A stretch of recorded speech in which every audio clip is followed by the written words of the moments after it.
Hello बेटा जी। Welcome to physics with Vaibhav sir. देखो बेटा, हमने पिछली वीडियो में 5 न्यूमेरिकल्स किए थे मोमेंट ऑफ फोर्स पे बेस्ड, और इस वीडियो में हम प्रिंसिपल ऑफ मोमेंट्स पे बेस्ड 3 न्यूमेरिकल्स करेंगे। तीनों न्यूमेरिकल्स बोर्ड के लिए बहुत इंपॉर्टेंट हैं, तो देखिएगा। Numerical number 1।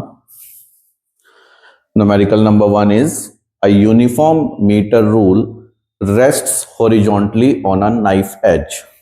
देखो बेटा, जब भी आपको यूनिफॉर्म मीटर रूल पे बेस्ड न्यूमेरिकल आता है एग्जाम में, तो आप क्या करेंगे कि एक जो है स्ट्रेट लाइन, हॉरिजॉन्टल लाइन इस तरह से ड्रॉ करेंगे, और स्टार्टिंग में 0 मार्क करेंगे और लास्ट में 100 सेंटीमीटर।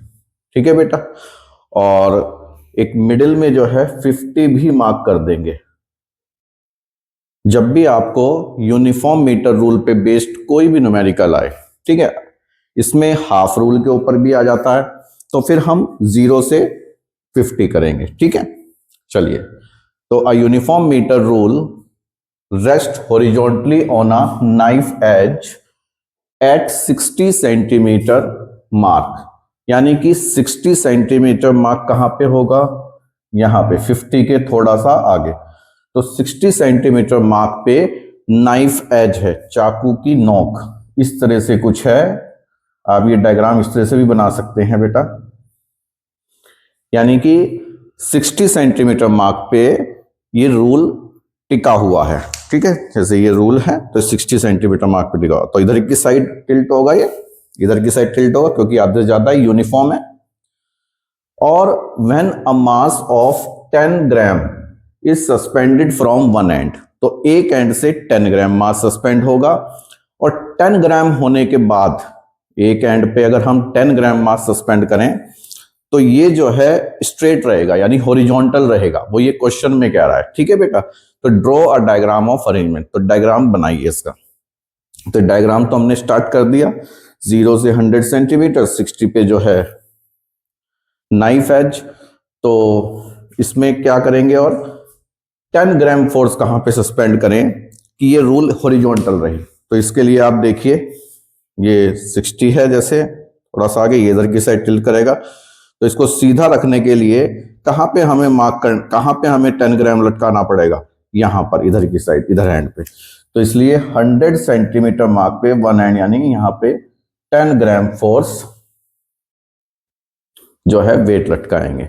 मास 10 ग्राम कहें, ठीक है बेटा, यहां पे 10 ग्राम वेट जो है यहां पे लटकाएंगे। इसके बाद A part, A part, A part में क्या बताना है? At which end must this mass be suspended, तो आपको लिखना है eight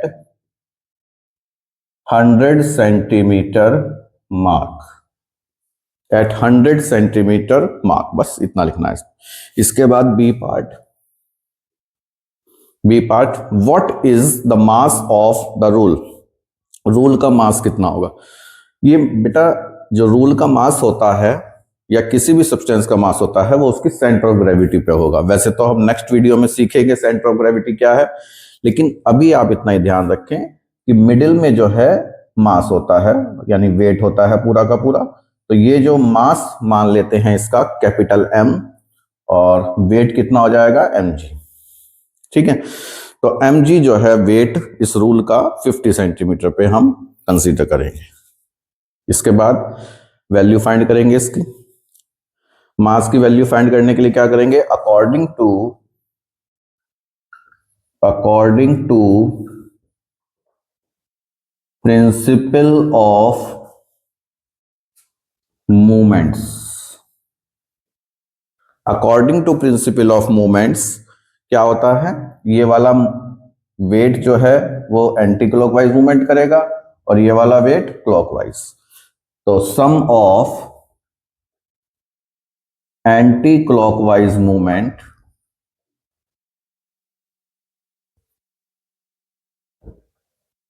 is equal to sum of clockwise movement.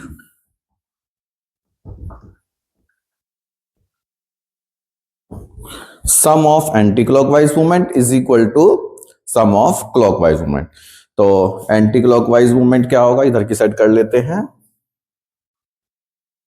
Wait into ये परपेंडिकुलर डिस्टेंस, वेट से लेके पाइवट पॉइंट यानी जहां पे रखी हुई है rod, uniform rule 60 minus 50 centimetre is equal to, क्योंकि 60 माइनस 50 ये डिस्टेंस होगा, ठीक है, is equal to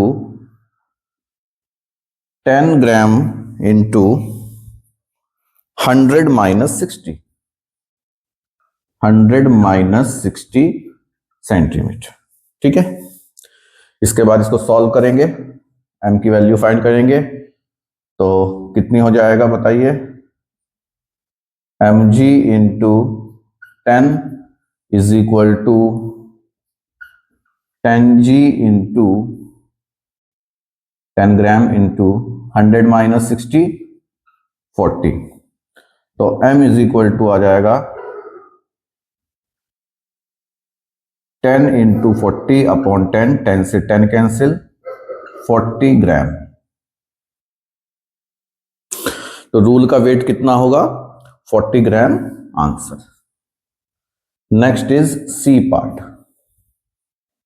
C part में क्या है, the 10 gram mass is now shifted, उसने कहा कि 10 ग्राम मास जो है वो शिफ्ट किया टू 90 सेंटीमीटर मास, 90 कहां होगा, यहां पे, ठीक है। अगर हमने इसको यहां पे खिसका दिया तो in which direction must the knife edge be shifted, किस डायरेक्शन में ये नाइफ एज शिफ्ट करेंगे, तो नाइफ एज किस डायरेक्शन में शिफ्ट करेंगे, अवे फ्रॉम 10 ग्राम मास, है ना, अवे फ्रॉम 10 ग्राम मास, इस डायरेक्शन में शिफ्ट करेंगे, क्योंकि जब हम इसको, जब ये 90 पे आ जाएगा तो ये आर्म छोटी हो जाएगी, ये आर्म छोटी हो जाएगी, तो क्लॉकवाइज मूवमेंट जो है ये कर रहा था ये डिक्रीज होगा, और ये एज इट इज रहा एंटी क्लॉकवाइज मूवमेंट, तो इसको एंटी क्लॉकवाइज मूवमेंट को क्लॉकवाइज मूवमेंट के बराबर लाने के लिए ये आर्म हमें छोटी करनी पड़ेगी, और तो इसलिए हमने जो है इस नाइफ एज को शिफ्ट कर देंगे अवे फ्रॉम 10 ग्राम, यानी कि जो 10 ग्राम का वजन था इससे दूर, ठीक है बेटा, नोट कीजिए। Numerical number 2, given figure shows our uniform metre rule A B pivoted at its end A, यहां पर जो पाइवेट पॉइंट है ये ए पर है बेटा, 0 सेंटीमीटर मार्क, ठीक है, and supported at the other end B by a spring balance, एक स्प्रिंग बैलेंस है बी की साइड, इससे सपोर्ट किया हुआ है, यानी कि ये ऐसे टिका हुआ है और यहां से फोर्स लगा के ऐसे इसको ऊपर किया हुआ है, ऐसे इसको ऊपर किया हुआ है, ऐसे पकड़ रखा है, ठीक है, स्प्रिंग बैलेंस की हेल्प से ऐसे सीधा किया हुआ है horizontal, by a spring balance when a weight of 40 kilogram force, जब 40 किलो का वजन जो है 40 सेंटीमीटर मार्क पे लटका दिया, ठीक है, is suspended at its 40 centimetre mark, this rule stage horizontal, यानी कि ये रूल ऐसे फिर हॉरिजॉन्टल रहेगा, ये ऐसे, यहाँ पे 40 किलोग्राम का वजन और ये स्प्रिंग से ऐसे पकड़ा हुआ है, ठीक है। अब इसके बाद find the reading of the spring balance, हमें फाइंड क्या करना है, स्प्रिंग बैलेंस की रीडिंग, स्प्रिंग बैलेंस का मतलब कितने फोर्स से ये ऊपर को खींच रखा है इसने, दैट मींस बी पर जो फोर्स लग रहा है वो कितना है वो हमें फाइंड आउट करना है, ठीक है बेटा। अब एफ की वैल्यू सपोज हमें फाइंड आउट करनी है, तो किस फोर्स से वो spring balance, when the rule is off, conditions दी हैं, फर्स्ट कंडीशन में क्या कहा है, नेग्लिजिबल मास, यानी कि इस रूल का मास नेग्लेक्ट कर दें, ठीक है। तो अब बताइए कौन कौन से फोर्सेस हैं, एक तो ये वेट लटक रहा है इस पॉइंट के अबाउट, तो ये कैसा मूवमेंट करेगा, क्लॉकवाइज, और ये ऊपर को फोर्स लगा रहा है तो ये कैसा मूवमेंट करेगा, एंटी क्लॉकवाइज, ठीक है बेटा। तो फाइंड कीजिए, according to principle of movement,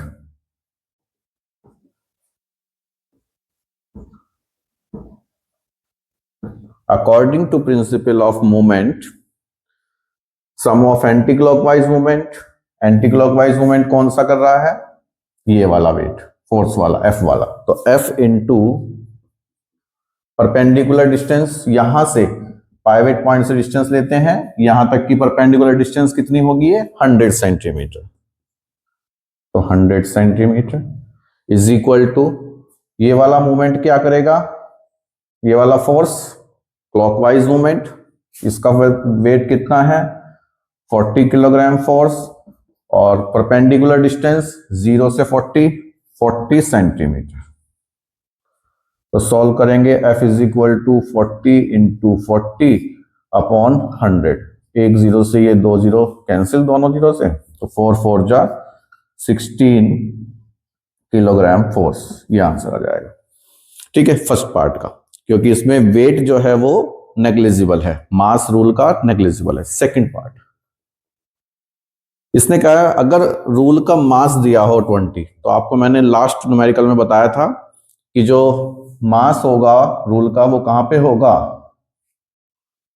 20 kilogram force, मतलब 20 किलोग्राम मास या 20 किलोग्राम फोर्स वेट, एक ही बात होती है। ठीक है बेटा, तो कहां पे होगा 50 पे। तो अगर रूल का जो वेट है वो 20 किलोग्राम फोर्स बीच में है 50 पे, तब उस कंडीशन में कौन कौन से मूवमेंट लगेंगे बताइए। तो ये जो 20 है ये किधर की साइड मूवमेंट करेगा, एंटी क्लॉकवाइज या क्लॉकवाइज मूवमेंट करेगा, है ना, क्योंकि इस पॉइंट के अबाउट ये क्लॉकवाइज मूवमेंट करेगा।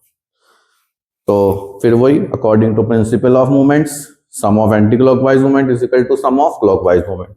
तो यहाँ पे F इंटू वही 100 सेंटीमीटर, तो एंटी क्लॉकवाइज है और क्लॉकवाइज दो फोर्स कर रहे हैं, एक तो 40 kilogram force, 40 kilogram force into perpendicular distance वही 40 सेंटीमीटर, और प्लस 20 किलोग्राम फोर्स, तो 20 kilogram force into perpendicular distance 50 centimetre. ठीक है, तो F की वैल्यू कितनी आ जाएगी, यहां से फाइंड कीजिए, 40 इंटू 40 ये हो जाता है आपका 1600 plus 20 into 50 1000 and divided by ये 100। सॉल्व कीजिए इसको, 1600 plus 1000 2600 upon 100, that will be 26 kilogram force answer.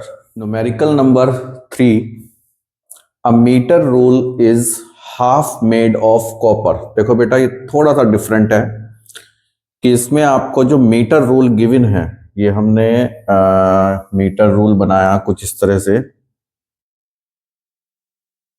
ये कोई एक मीटर रूल है, मीटर रूल का मतलब है 100 सेंटीमीटर का, और इसमें हाफ तो जो है ये रूल, ये बीच में से बिल्कुल हाफ, ये रूल कॉपर का है, इस पे कॉपर लिख लेते हैं, और ये रूल जो है आयरन का है, तो ये आयरन का रूल लिख लेते हैं।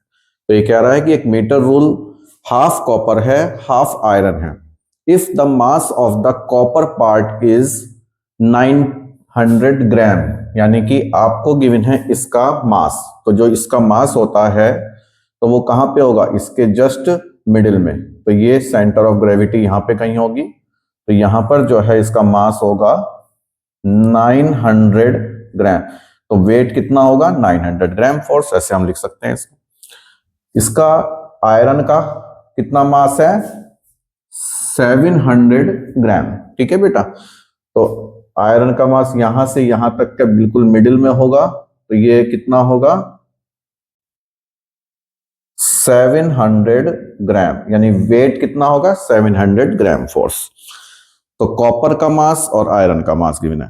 अब आप ये देखिए कि ये पूरी लेंथ 100 सेंटीमीटर है। ठीक है, अब पूरी लेंथ 100 सेंटीमीटर में ये इसके सेंटर पे है और ये इसके सेंटर पे है, तो इसका मतलब दोनों सेंटर ऑफ ग्रेविटी के बीच का जो डिस्टेंस होगा वो कितना होगा 50 सेंटीमीटर। बताओ